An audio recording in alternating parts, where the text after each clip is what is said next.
Listo, ya también estamos totalmente en vivo a través de la plataforma de Zoom. Estamos en vivo ya en Facebook también a través de la página Yo Soy Médico 17, a quien aprovecho para agradecerles el espacio y poder llegar a más personas.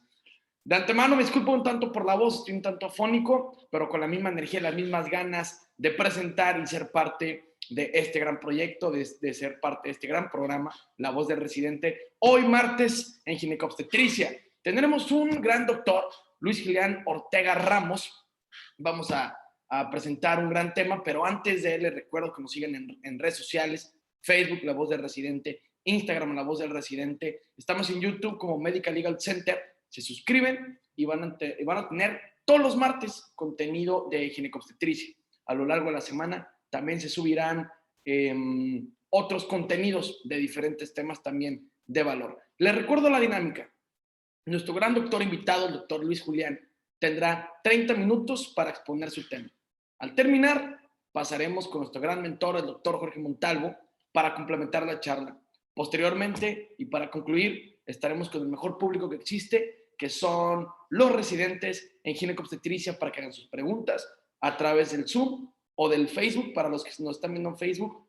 Hagan sus dudas y yo, Tony Bachi, les daré voz en vivo para que nuestros doctores, ya sea el doctor Jorge Montalvo, nuestro gran mentor, o nuestro doctor invitado, Luis Julián, conteste sus preguntas.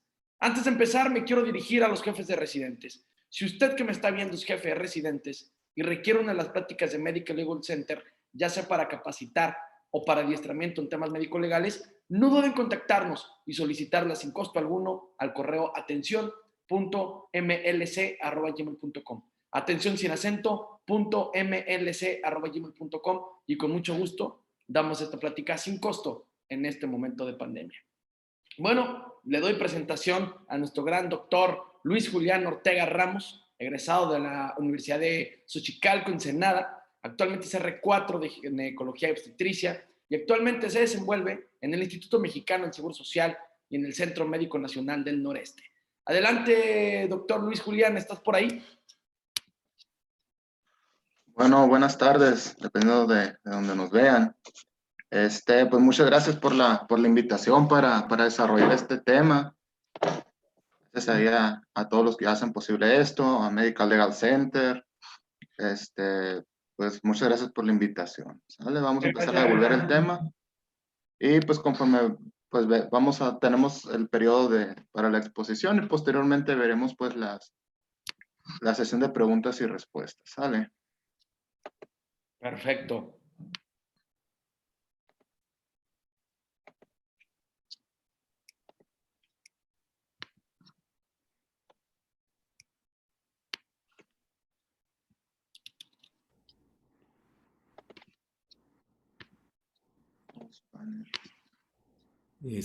Doctor Ortega, no se ha compartido todavía tu pantalla, ¿eh?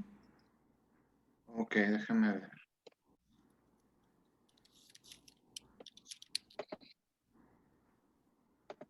Con calmita, no hay prisa.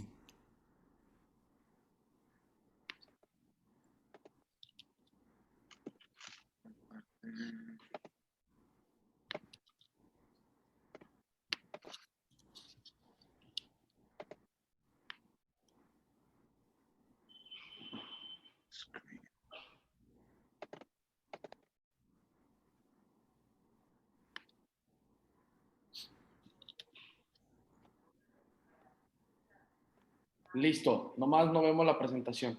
Sí, hay que abrir la presentación y luego compartir pantalla. Ahí estás. Perfecto.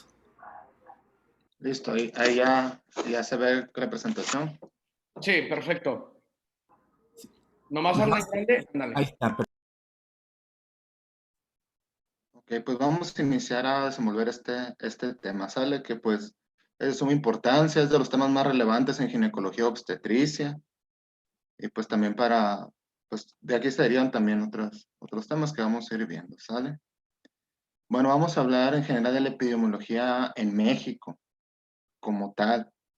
Tenemos que el 1% de la población indígena y 3% de la población mestiza en México es RH negativo de su grupo sanguíneo. 5% de la población mexicana en total embarazada va a ser RH negativo. 11% de estas pacientes, de las embarazadas RH negativos, se van a encontrar sensibilizadas. El 99% de la población, de las pacientes embarazadas que es RH negativo, va a ser posible protegerla de una y su inmunización sale con un esquema adecuado. Vamos a ver pues también que mayormente está causada por los antígenos rhesus en el tipo D, que son los, comúnmente ahorita vamos a ver unas tablas pues donde mencionan los otros tipos de antígenos que pueden llegar a producir esta sensibilización.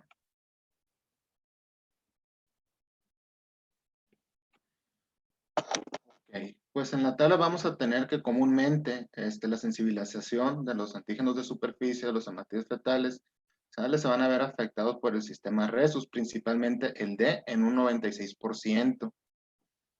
En la otra población, ¿sale? Va a haber los KEL, los DUFI, los KIT.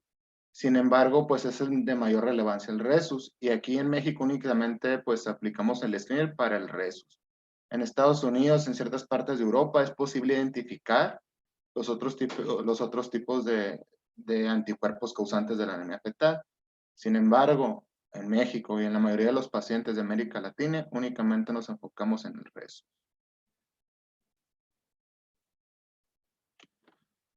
Ok, ¿cuál va a ser la fisiopatología o por qué se produce un evento pues sensibilizante, ¿no? Ahorita vamos a ver pues cuáles son los efectos sensibilizantes, ya sea en pacientes que es su primer embarazo, pacientes que es su segundo embarazo, o incluso pacientes que no están embarazadas, cómo se van a sensibilizar. Pues ahorita los vamos a ir viendo, ¿sale? Pero tenemos que primero se va a encontrar este evento sensibilizante. Va a reconocer los antígenos eritrocitarios del feto, van a entrar a circulación al torrente sanguíneo materno. Va a haber reconocimiento de los linfocitos B de memoria y a su vez va a haber introducción de las inmunoglobulinas, en específico la IgG. Hay que recordar que son por el tamaño que tiene, que traspasan la barrera placentaria. Al momento que hay una exposición al anticuerpo, la inmunoglobulina G va a atravesar como tal la barrera. Posteriormente va a pasar al feto, a la circulación, y va a ser identificado por los tipos de linfocitos, los B y la IgG. Al momento que el feto los identifica en el sistema reticuloendotelial, en el vaso, va a empezar a haber una lisis de estos mismos porque lo va a estar identificando como algo extraño.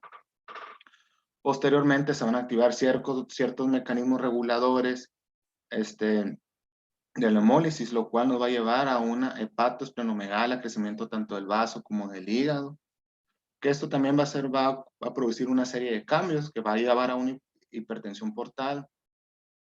Por lo tanto, va a haber una hipoproteinemia, una hipoalbuminemia y posteriormente va a haber una extravasación del feto hacia el tercer espacio, lo que nos va a llevar a provocar acumulación de líquidos en ciertos, principalmente, pues puede haber un derrame pleural, pericárdico, ascitis y falla cardíaca en el feto, ya en los casos más severos.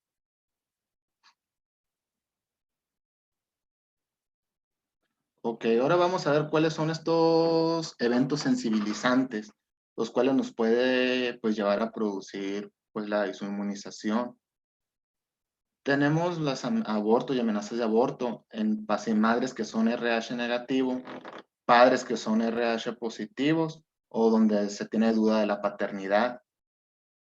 Cuando hay este efecto sensibilizante y no se tomó las medidas adecuadas, no se realizó la prevención, tenemos que un 11% de estas pacientes van a presentar la inmunización. En aquellos embarazos ectópicos rotos, igual que la madre sea RH negativo, el padre positivo, o se tenga duda de la paternidad, salen dado caso de que sea positivo, pues vamos a tener que por la pérdida sanguínea, el contacto directo, hay una posibilidad de inmunización en un 25% de estas pacientes. Los embarazos molares parciales o incompletos también, esto va a depender del tipo de mola que sea, si es completa, si es incompleta, y está alrededor entre el 10 al 15%. Cuando realizamos procedimientos invasivos, ya sea para una amniocentesis, puede que sea alrededor de los 2%, las biopsias de vellosidades coriónicas son 14%. Igual, si en ciertos fetos nosotros realizamos cordonocentesis, ya sea diagnóstica o terapéutica, Si no, pues si la madre es RH igual negativo y el padre positivo, tenemos que dar una posibilidad de 56%. Hemorragias anteparto, ¿cuáles son estas? Hemorragias de la segunda mitad del embarazo. Sale estas, lo que principalmente la placenta previa al desprendimiento prematuro de placenta normoinserta. Pues son eventos sensibilizantes en los cuales se tiene que aplicar pues la inmunoglobulina en estos casos. Aquellas pacientes que fueron usuarios de drogas intravenosas, principalmente, se dice que es suficiente la cantidad de 0.1 mililitros para llegar a ocasionar este evento, ¿vale? Aquellas pacientes igual que son del grupo O negativos o BAB negativos, ¿sale? Y que recibieron alguna transfusión sanguínea previa antes del embarazo. Pacientes trasplantadas igual en las cuales no se llevó un protocolo adecuado en ellas o que no se aplicó precisamente la inmunoglobulina. Bueno, ¿cómo vamos a estas pacientes que son RH negativo? Nosotros las estamos viendo en la consulta, llegan la primera vez. ¿Cómo las vamos a abordar o cuál va a ser nuestra conducta a seguir? ¿Sale? Pues tenemos que en la primera consulta debemos de determinar el grupo IRH de la madre, tanto de la madre como del padre, y si se tiene duda, pues igual. Tenemos que hacer un tamizaje de los anticuerpos, ¿sale? Porque si son pacientes ya sensibilizadas, si independientemente si le llegamos a poner o no la inmunoglobulina, pues ya se va a desarrollar la enfermedad. Ok, en pacientes RH negativo, no es inmunizada, se tiene que aplicar la inmunoglobulina anti-D antes de las 28 semanas de gestación, independientemente si tuvo o no este evento sensibilizante, que son de los que ya vimos, ¿vale? Ok, ya aplicamos una primera dosis. ¿Cómo van a ser las segundas? Entre las 3 a las 20 semanas. Tenemos que si se aplicó entre estas semanas de gestación, entre las 13 a las 20, debemos repetir una segunda dosis a las 34 semanas. Si se aplicó entre las 21 a las 37, se menciona que se puede aplicar 13 semanas después. Si tuvimos este evento y no se aplica adecuadamente a las semanas como los menciona que va a haber una sensibilización del 1.9 al 2% si no hacemos la segunda aplicación. Bueno, ¿cómo las vamos a proteger a estas pacientes? Pues ante los eventos sensibilizantes que nosotros detectamos, pues la aplicación de la inmunoglobulina anti-D. Anteriormente se creía que era exclusiva durante las primeras 72 horas. Hoy se ha demostrado que tiene efecto protector hasta los 28 días. O sea que si no se lo aplicamos inmediatamente, que lo ideal es en los primeros 3 días, las 72 horas. Si no se aplica en este lapso, pues todavía tenemos tolerancia hasta las 28 días posteriores del evento. Vamos a hablar un poquito de la inmunoglobulina anti-D, específicamente por la población aquí en México y en América Latina. Tenemos que la presentación es de 300 microgramos, la cual son 1500 unidades en 2 mililitros.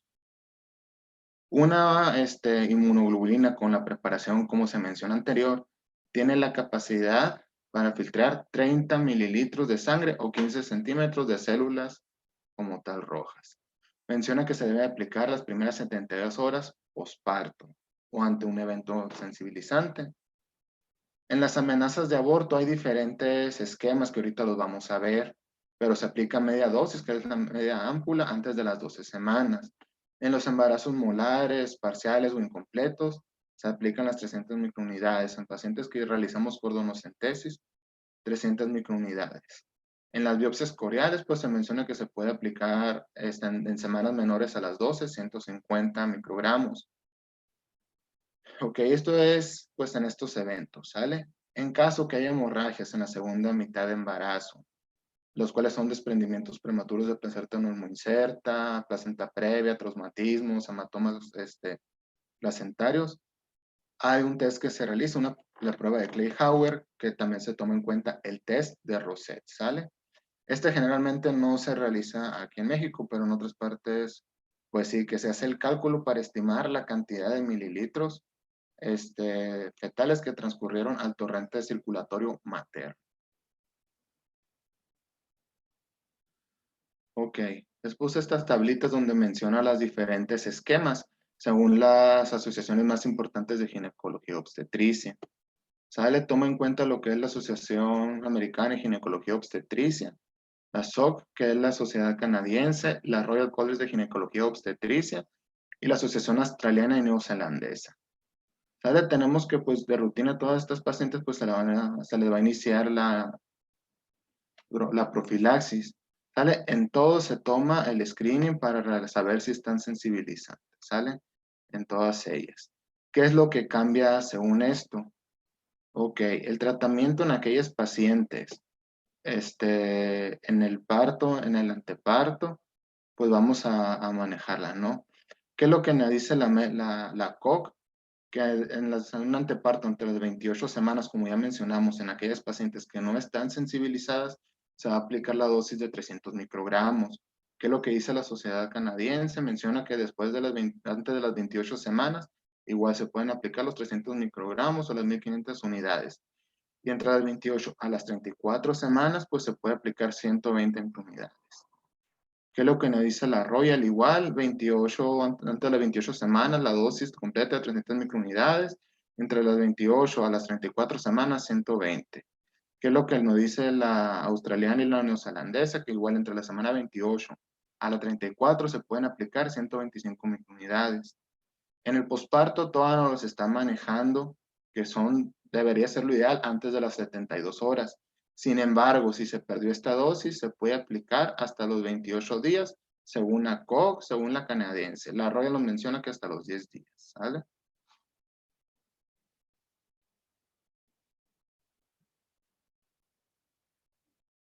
Igual, pues vamos a ver dónde las están recomendando sobre el aborto. Los eventos sensibilizantes, pues mencionan la mayoría, según la americana y la canadiense, pues que se deben de aplicar. Ya sea por aborto, ya sea completo o incompleto, de antes de las 12 semanas o después de las 12 semanas que se está usando medias unidades. Sin embargo, aquí en México y en la mayoría de los países de América Latina, pues ante el evento sensibilizante se aplica dosis completa. No es como que aplicamos nomás media ámpula y pues el resto se desecha. Son dosis completas, ¿sale? Ok. Ahorita mencionamos de cómo vamos a calcular o cómo se calcula la cantidad de inmunoglobulina que nosotros deberíamos de poner una paciente ante un evento sensibilizante, principalmente pues en la segunda mitad del embarazo, que es una fórmula de Clay-Hauer. Generalmente utilizamos el test de Rosette. Es un barrido que se hace de la sangre materna, donde se observan las células que son bromófilas en su mayor parte. Se hace una contabilización en la gradilla. Posteriormente vamos a utilizar como tal una fórmula, ¿sale? Que es el porcentaje de pérdida de sangre fetal. Vamos a utilizar una variante que maneja el 3200. Perdón. Entre las células fetales observadas en estas laminillas. Eso lo vamos a dividir entre el peso fetal estimado y esto nos va a dar igual a un porcentaje aproximado de la sangre fetal respecto al peso que está en la circulación materna. Generalmente igual en la mayoría de los hospitales de México casi no se realiza esta prueba. Menciona que en ciertas partes, igual en Estados Unidos, ciertas clínicas, pues sí se utiliza. Aquí en México y en la mayoría de los países de América Latina, al momento de que tenemos el evento, se aplica la dosis completa.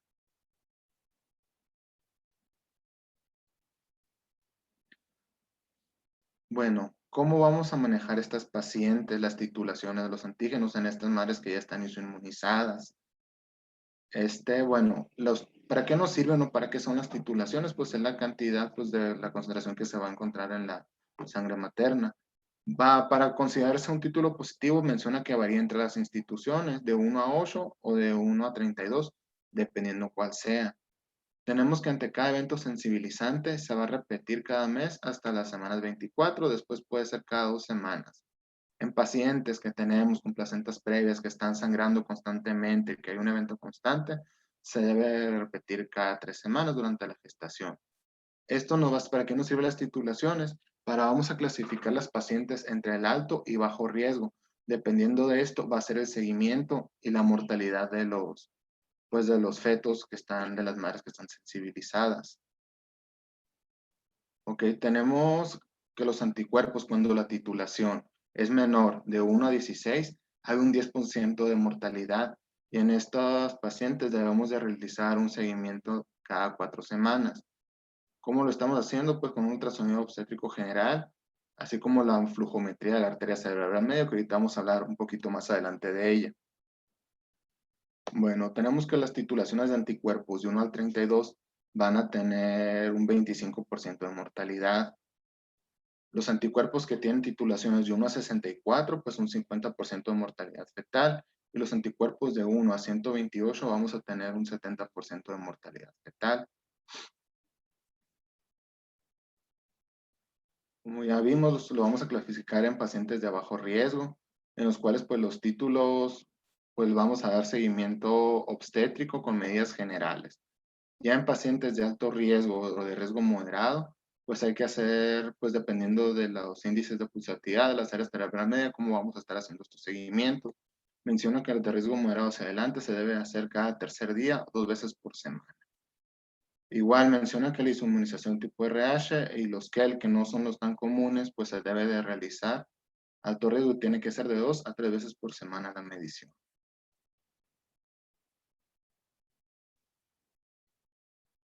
Igual, en titulaciones menores de 1 a las 16, vamos a tener que la gestación, el control va a ser en la consulta obstétrica general, monitorizándose, pues, es la elevación de estos, y anticuerpos seriados entre las 10, las 17, las 29 y las 34 semanas.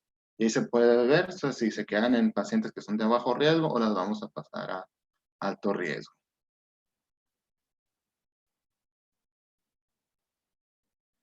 Bueno, tenemos que el seguimiento principal en estos pacientes, pues va a ser la ecografía. Vamos a medir lo que es el índice de la arteria cerebral malamágica, la velocidad sistólica. Este es un pico que se realiza.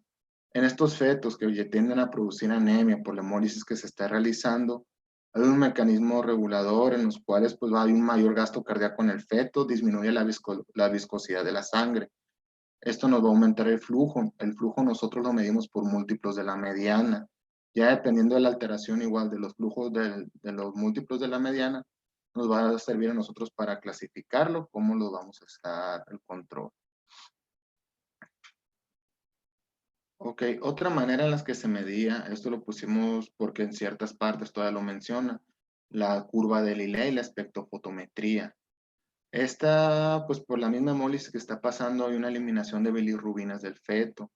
¿Qué es lo que nos va a ocasionar? Pues va a haber un aumento en la viscosidad como tal del líquido amniótico, ni el espectrofotometría, y entre una mayor densidad de este, pues va a ser pues mayor el grado de bilirrubina que está ahí. Por lo tanto, pues nos lo va a medir por kilomicrones. Como tal, pues ya está en desuso, es raro cuando se utiliza. Antes se hacía pues amniocentesis para tomar la prueba de líquido amniótico, sin embargo se ha demostrado pues que es superior al estudio todavía de la medición del pico sistólico de la arteria cerebral media.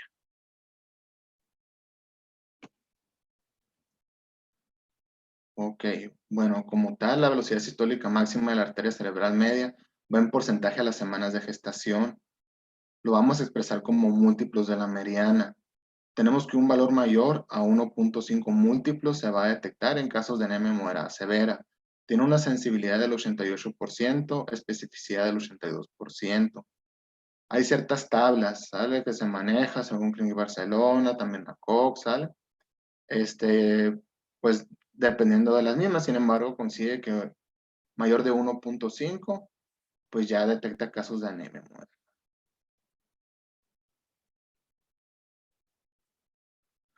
Ok, ¿cómo lo vamos a clasificar o cómo lo vamos a calcular estos múltiplos de la mediana? Tenemos que se nos da de 1 a 1.28, va a ser normal aparentemente, pues este tiene bajo riesgo o está normal de respecto a la anemia. De 1.29 a 1.49 vamos a considerarlo como una anemia leve y ameritan seguimiento semanal. De 1.50 a 1.54 lo vamos a considerar como una anemia moderada y en estos casos pues hay que hacer biopsias, perdón, hay que hacer la cordonocentesis pues, para determinar el grado de anemia fetal. ¿Cómo lo vamos a medir o cómo se mide? Bueno, tenemos que hacer el corte transtalámico donde podamos ver el esfenoides. Tenemos que aplicar el Doppler color para así poder detectar lo que es el polígono de Willis. vamos a tener que, lo tenemos que tomar de la porción proximal de la arteria cerebral media, y esa es la medida que nos va a dar. Para que sea una toma adecuada, menciona que debe haber entre 3 a 10 ondas seguidas, ¿no?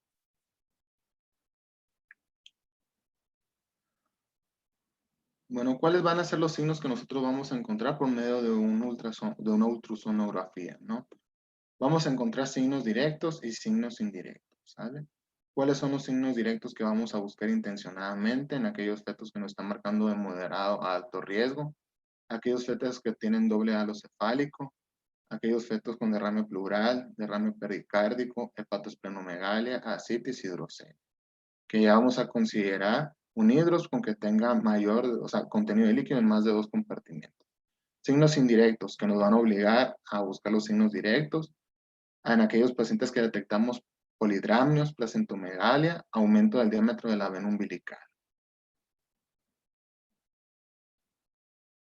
¿Qué es lo que podemos observar nosotros o qué podemos pensar al momento de que encontramos un registro cardiotocográfico con un patrón sindular que ondea? Bueno, esto nos está reflejando que hay una anemia fetal o una acidosis metabólica. Si es una paciente que nosotros vemos en tococirugía, tocovaloraciones, y se detecta este patrón de ritmo, estamos obligados pues a sospechar de que el feto puede estar o con una anemia o con una acidosis.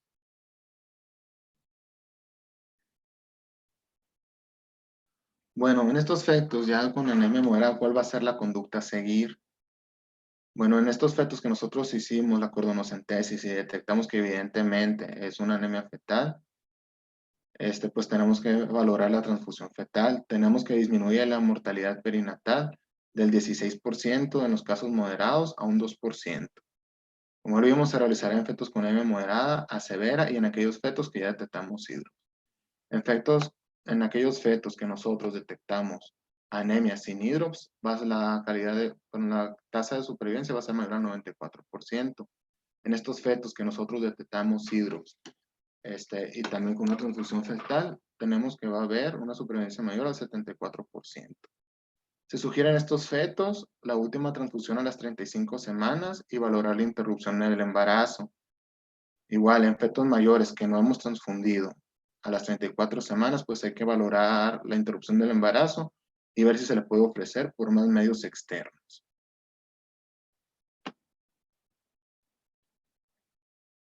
¿Cuáles van a ser las características de esas sanguíneas por una transfusión fetal? ¿Sale? Tenemos que debe de ser un grupo sanguíneo de preferencia O negativo, que esta unidad, pues como todas las que se realizan, haya sido negativa a cetomegalovirus. Debe tener una concentración de un hematocrito de un 75 al 80% y tiene que haber un tratamiento previo con radiación de un 25 grays de la radiación gamma. ¿Cuál es el porcentaje que le vamos a pasar? Pues es dependiendo, hay ciertas fórmulas, ciertas tablas que va a tomar en cuenta el porcentaje de hematocrito, que ya vimos que lo ideal es de 75 al 80%, con cuánto va a iniciar el hematocrito fetal, a dónde lo vamos a llevar y el peso fetal estimado en gramos, ¿sale? Ahí se hace el cálculo y nos va a decir el volumen a transfundir. Bueno, ¿cuál va a ser la finalización de la gestación? Tenemos que en los fetos transfundidos a partir de las semanas 36 se debe tomar en cuenta el periodo, así como pruebas de bienestar fetal. Si detectamos un patrón, como ya vimos, pues se sugiere interrupción de embarazo pues a corto plazo. En aquellos fetos no transfundidos y sin hidro, sin otras conductas obstétricas generales, menciona que igual se puede llevar hasta las 38 semanas. En aquellos fetos que detectamos anemia moderada, a partir de las 36 semanas, porque tenemos más medios que ofrecerle en el externo.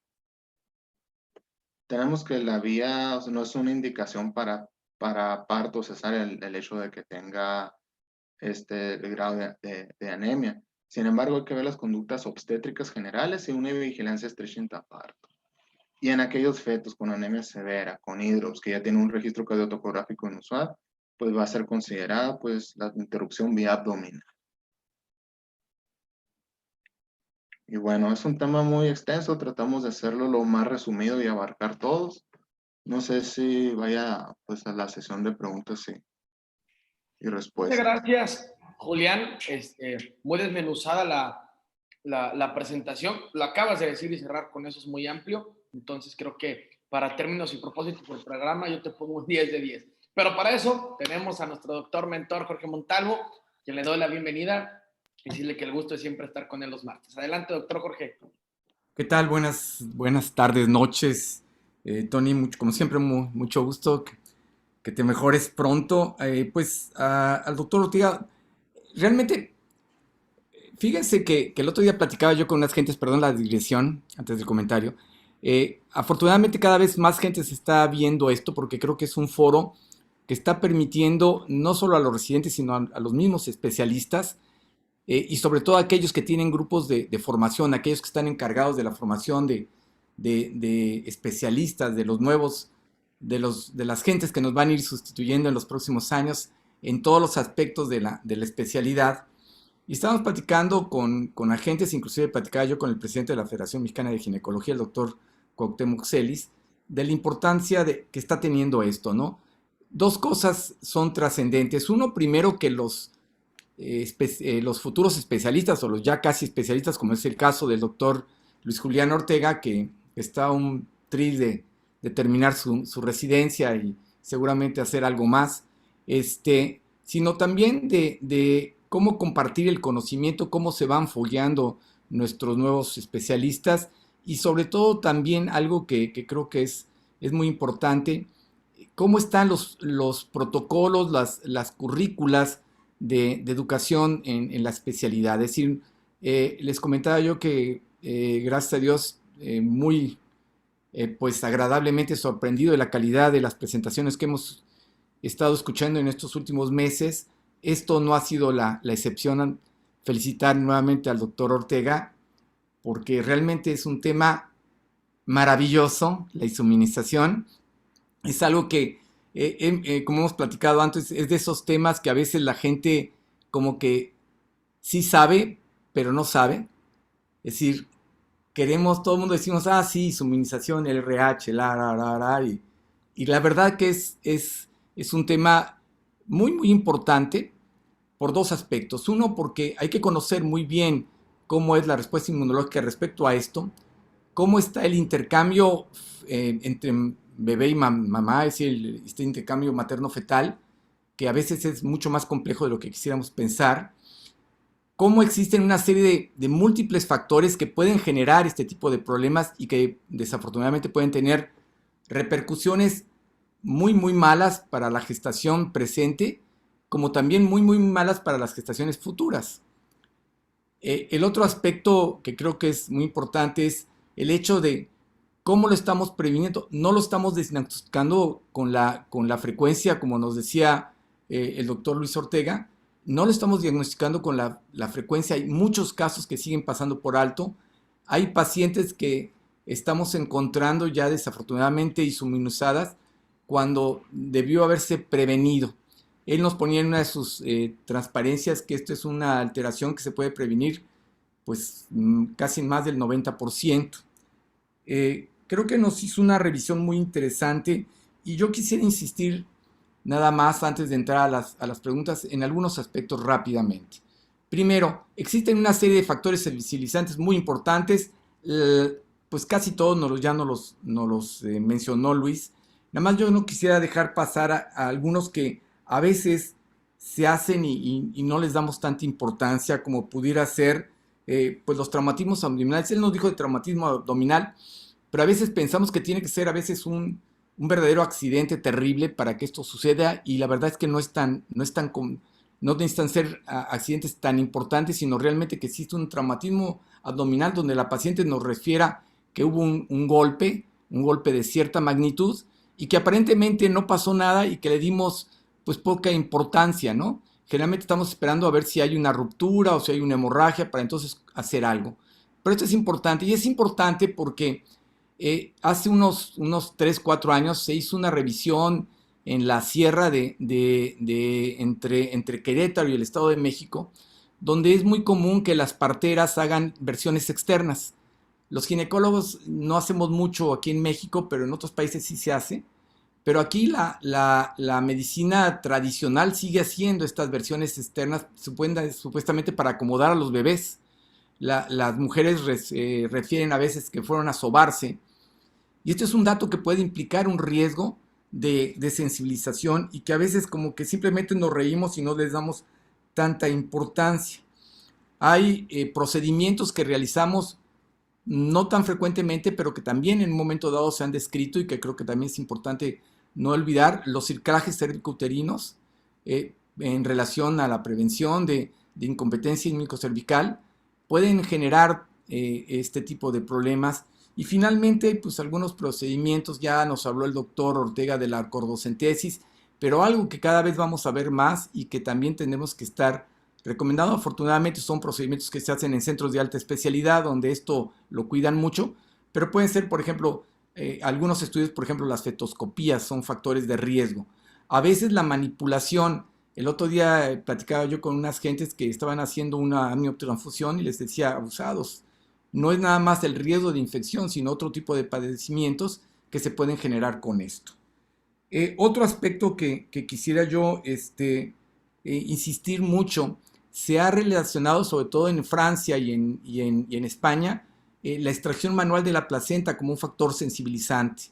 Entonces también aspectos que son de todos los días, que a veces pensamos de que, bueno, rápido, vamos a sacarla para no perder tiempo y obviar y abreviar un poquito el parto, pero hay que hacerlo con cuidado porque tiene sus consecuencias.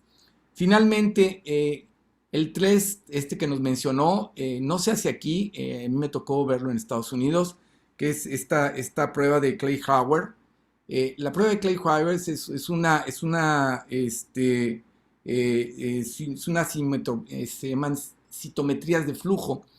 Y es interesante esto porque en el centro donde a mí me tocó estar invitado, esto sí lo hacían regularmente en función a calcular las cantidades de la sangre de la cantidad de gamma-globulina que se va a aplicar. Aparentemente estamos acostumbrados a poner una dosis de 300 microgramos rutinario que nos va a resolver la mayoría de los problemas. Esto es una realidad. Pero hay pacientes donde la magnitud de la hemorragia materno-fetal nos tendría que obligar a pasar cantidades un poquito mayor. Hay tablas, por ejemplo, en Barcelona el CLINIC sugiere pasar 20 unidades por cada, 20 microgramos por cada cantidad de aproximadamente 20-30 centímetros de pérdida teórica. Entonces, todos estos factores hay que considerarlos con objeto de que no son recetas de cocina. Es importante pensar que esto es un problema real. Ya nos decía Luis Julián, 15% de la población puede verse afectada y es muchísimas pacientes donde vamos a poner en entredicho el futuro de esos niños y del futuro reproductivo de esas mujeres. Entonces, sí es una patología que tenemos que revisar constantemente. Vale la pena checar cuáles son los protocolos de manejo, cuáles son las guías que se están utilizando en los diferentes centros médicos y hospitales de nuestro país y revisarlas. Esto que hizo el doctor Ortega me parece muy puntual. Creo que es importante este tipo de situaciones porque son el pan nuestro de cada día. Todos los días vemos pacientes, muchas veces se omite esto que él nos decía y que creo que es muy puntual y que creo que ojalá se lo llevaran a su casa: la aplicación de todas las pacientes, si es posible, de gamma globulina a las 28 semanas. Algunos dirán que es un gasto efectivamente, pero en relación al costo personal y el costo final que pudiera implicar no prevenir, no identificar una patología de este tipo es altísimo. Entonces, creo que finalmente hay muchas cosas de donde, como dicen, mucha tela de donde cortar. Creo que podemos mejorar nuestra atención, hacerla más científica, más moderna. El hecho de que no haya el recurso no nos exime de sugerirlo y comentarlo. Es decir, el hecho de que es que no hay gamma globulina, bueno, eso no es excusa para que la paciente no tenga la información. Si la podemos ayudar a que lo consiga, está bien. Si no, por lo menos no dejarla ir sin tener la información conveniente, suficiente y oportuna. Creo que esto es bien importante para que pues podamos prevenir y reducir, como decía Luis Julián al principio de la práctica, reducir a lo mínimo el número de casos con este tipo de problemas. Felicidades, doctor Ortega, de verdad me gustó mucho. Muchas gracias, doctor Jorge, por su participación.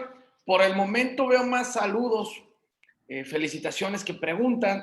Miguel Ángel Ulloa dice, buenas tardes a todos, les saluda el doctor Miguel Ángel Ulloa. Desde Ciudad del Carmen, aparece Viri también mandando saludos, mencionando que excelente exposición. Maricela Chávez desde Guadalajara, Jalisco, gracias por su exposición, muchas gracias, muy puntual. Y del lado del Facebook, tenían temas, bueno, preguntas, creo que al inicio no sé si se dijo el tema, pero eran esas preguntas que ya se aclararon, de cuál era el tema. Y punto. Me gustaría cerrar con las conclusiones del doctor... Tony, a mí sí me gustaría preguntar antes de que nos veamos Adelante. al doctor Luis Ortega, es decir, ¿qué tanto están haciendo ustedes realmente procedimientos? Es decir, ¿están siguiendo realmente el protocolo vamos, inmunizar a las pacientes a las 28 semanas? ¿No lo están haciendo? Es decir, yo sí quisiera que habláramos de lo que realmente estamos viviendo. Estamos en una situación muy crítica, estamos en tiempos muy difíciles. Yo estoy en Sinaloa y como ustedes saben somos el estado en semáforo rojo. Estamos dedicando muchas cosas y es prioritario, yo lo entiendo, a todo lo que tiene que ver la atención con COVID. Pero a veces eso no nos permite ver la película completa y a veces estamos obviando dentro de la atención de nuestras pacientes ciertos procedimientos como este. Esa sería una. Y la otra, tú estás en un centro médico nacional, el del noroeste. Ustedes están haciendo, amniotransfusiones, están haciendo cordocentesis, o realmente, o las están canalizando a otro lado. ¿Qué es lo que está pasando realmente con esto? ¿Cómo lo están manejando ustedes? Bueno, voy a hablar en específico, ¿no? Así como, Claro. en nuestra unidad, en el Centro Médico Nacional del Noroeste, en Ciudad Obregón, sí se están realizando las cordonocentesis, sí se están, pero son diagnósticas hasta ahorita. No se están realizando como tal las transfusiones, no han ameritado hasta las que hemos recibido hasta ahorita. Generalmente, pues es porque, bueno, nosotros sí tenemos disponible casi siempre lo que es la inmunoglobulina, pues en lo que he estado ahí de estancia, hasta ahorita no hemos tenido escasez. Y por protocolo, a todas estas pacientes sí se les está aplicando antes de la semana 28 o si tenemos algún evento sensibilizante. Pero sí se está realizando de manera rutinaria a todas las pacientes, a las pacientes no sensibilizadas, e igual ante un evento sensibilizante, eso sí, pues aquí no tenemos para realizar el test, el del Clay-Hauer, Ajá. completas a las pacientes estas.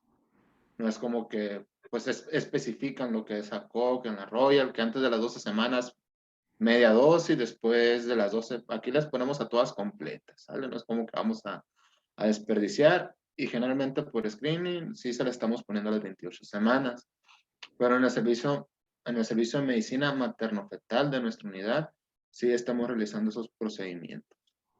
Hasta ahorita no ha llegado casos que hayan requerido transfusión, pero sí se están realizando de rutina. No han tenido las complicaciones ya ahorita graves como el hidrops, todo eso, ya realmente las vemos excepcionalmente. Ustedes como centro de concentración de alguna forma, ¿les llegan casos así tan severos todavía, así de pacientes con hidrops, con daño o ya pacientes, por ejemplo, que nazcan con problemas ya más severos, es decir, no solo la enfermedad hemolítica perinatal, sino la neonatal, todo esto? ¿Sí están teniendo complicaciones ustedes, a pesar de que supuestamente estamos previniendo todo esto? Pues en lo que yo llevo ahí, en lo que estuvo en mi rotación, hasta ahorita no nos han llegado casos de hidros. Perfecto. ¿Qué tanto hacen en el seguimiento de las pacientes? ¿Realmente están midiendo? Ustedes sí están, me supongo que sí, con todo esto de la velocidad sistólica de la arteria cerebral media, ¿están haciendo determinaciones regularmente en todos los casos como seguimiento de los pacientes ya con factores de riesgo o inmunizadas? Así es, se está realizando dependiendo de lo que veamos, pues nosotros en múltiplos de la mediana, dependiendo del valor obtenido.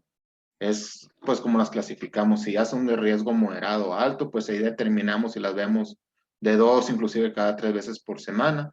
O si son pacientes que ameritan o cada semana, o si tienen que llevar una conducta obstétrica regular. Pero también se realizan ahí Y los lo están flujos. haciendo de rutina. Sí, realmente se está haciendo determinaciones de anemia fetal a través de ultrasonografía. Última pregunta, doctor, porque creo que es importante. Tú mencionaste al final, existen muchos criterios.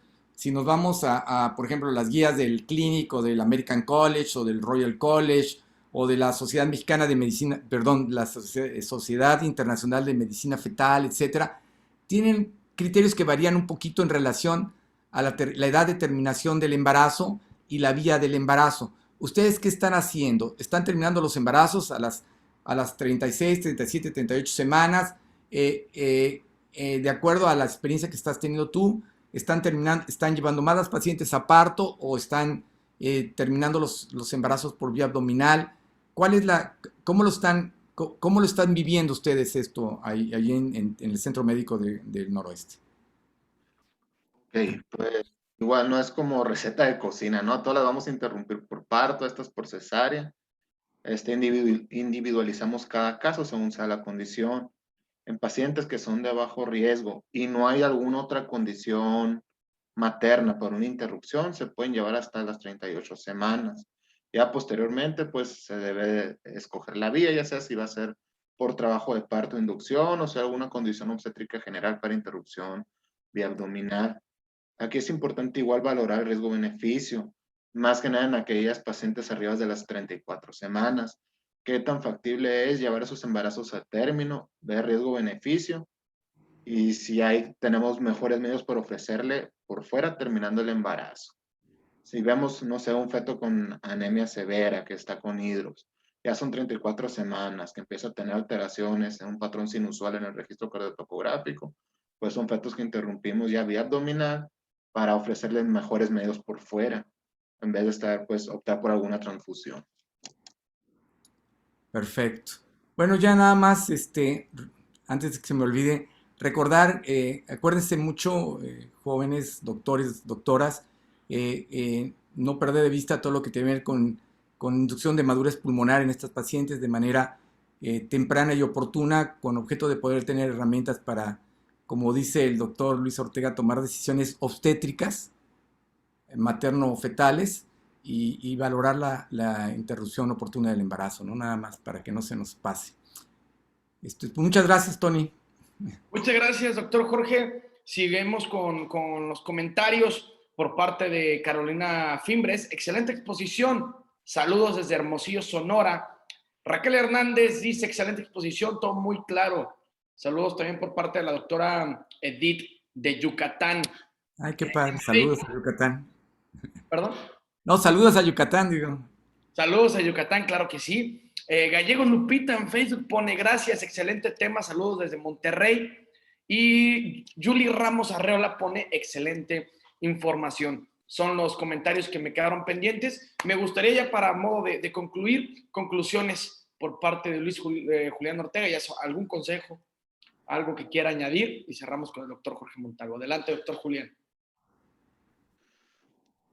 Okay. A todas las pacientes lo que yo pediría, a todas las pacientes, aunque desconozcan a todas hay que pedirle de entrada su grupo sanguíneo y RH, ¿no? Hay pacientes que llevamos a las 24, 25, 26 semanas y que no saben, desconocen de su hemotipo. Pacientes que incluso tuvieron amenazas de abortos, pues que tuvieron eventos sensibilizantes y siguen desconociendo su tipo sanguíneo, ¿sale? Y como ya lo comentó el doctor Jorge Montalvo, la aplicación de la inmunoglobulina de rutina a todas estas pacientes antes de las 28 semanas. Sería, pues, de los comentarios que tengo, pues sería todo por agregar. Perfecto, muchísimas gracias por tu participación, doctor Luis Julián. Pasamos finalmente con el doctor Jorge Montalvo. Gracias, Tony. Pues, doctor Ortega, nuevamente felicidades. Es un tema terriblemente complejo, realmente el poder hablar de todo lo que es pues, la historia, la fisiopatología, ¿no? Es pasar desde la famosa eritroblastosis fetal a a la enfermedad hemolítica de perinatales. Ha sido el trabajo de muchos y muchas mujeres muy importantes en la medicina. Afortunadamente, para mí es un tema muy sensible. Yo tuve una tía que de sus 6 embarazos solo logró uno y todos por pérdidas por insuministración. Entonces es terrible, ¿no? Estamos hablando de los años 60, que en un momento dado diría uno, pues hace un siglo. Pues no tanto realmente, y esto cuando una familia, una mujer, un matrimonio lo vive es terrible, ¿no? Entonces es un tema realmente muy importante. Yo coincido con el doctor Ortega, es de cajón toda paciente que llegue a control o que piense embarazarse, hay que aconsejarle que necesitamos saber su tipo sanguíneo, es obviamente el de su pareja, o por lo menos el del padre, si no es el de la pareja, el del padre del futuro bebé. En muchas pacientes es conveniente también, inclusive de entrada, pedirles pruebas de Coombs. Esto es para poder identificar algunos factores de riesgo que a veces la paciente, sobre todo estas pacientes RH negativo, no valoraron porque tuvieron alguna condición y la gente que la atendió en su momento, por omisión o simplemente por desconocimiento, dejó pasar. Entonces creo que este tipo de temas nos deja mucha educación, nos deja muchas enseñanzas a todos. Yo aprendí hoy muchas cosas gracias al doctor Ortega. Muchas gracias nuevamente. Y pues nada más insistir a la doctora de Monterrey, a la doctora de Yucatán, que ojalá se contactaran con nosotros para que también nos platiquen qué están haciendo en Monterrey, qué están haciendo en Yucatán, qué están haciendo en otras partes. Se necesita pues valor, coraje para presentarse en un foro abierto como puede ser La Voz del Residente, pero de verdad que vale la pena. Decía uno de los grandes educadores de lengua española, Jacinto Benavente, que la mejor forma de aprender es tratando de enseñar. Y entonces creo que esto es algo que nos permitiría a todos escuchar, así como Luis Julián nos habló de su hospital, de cómo están haciendo las cosas, que me parece maravilloso que las estén haciendo así, o ir en otros lugares, acercarse, platíquenos qué están haciendo. De verdad creo que no hay tema que no valga la pena, todos valen la pena, y de verdad, como les decía yo, nos está permitiendo intercambiar conocimientos que seguramente el día de mañana nos van a poder permitir tomar mejores decisiones para nuestros pacientes y para nosotros mismos. Entonces, pues no da más pedirle a los jefes de residentes, como siempre dices tú, Tony, que pues se acerquen al doctor Julián Ortega, que pronto pues se vuelva a compartir con nosotros algún otro tema. Me encantaría. Y pues nada más darles las gracias a todos, como siempre. Muchas gracias, doctor Jorge Montalvo. Y siguiendo con su línea, también ahí está el Telegram. Ya puse el link para que se puedan contactar con nosotros. Al correo también atención.mlc@gmail.com, como también siempre lo decimos, para que puedan también formar parte de Medical Legal Center y puedan exponer algún tema que nos platiquen. No que nomás manden saludos, sino que también formen parte y expresen algún día a día que hayan tenido, que quieran exponer algún tema en particular. Como bien lo dijo Jorge Montalvo, no hay tema malo, siempre y cuando siempre se transmita con pasión y quieras enseñar, creo que es lo que más necesitamos nosotros. Finalmente, pues invitarlos a que nos sigan en el Facebook, Instagram, La Voz del Residente, YouTube, si se perdieron de algo, ahí estamos, Medical Legal Center, se suscriben y todos los martes encontrarán contenido. Finalmente, invitarlos a que manden correo a la atención.mlc@gmail.com para cualquier plática que quieran tener con Medical Legal Center. De mi parte es todo. Yo soy Tony Bachi y nos despedimos, no sin antes de recordarles que compartir es aprender todos juntos. Muchas gracias. Muchas gracias. Felicidades, doctor. Nuevamente. Muchas gracias. Tony, buenas noches. Buenas noches, Jorge. Cuídense mucho, por favor. Igualmente, saludos. Gracias.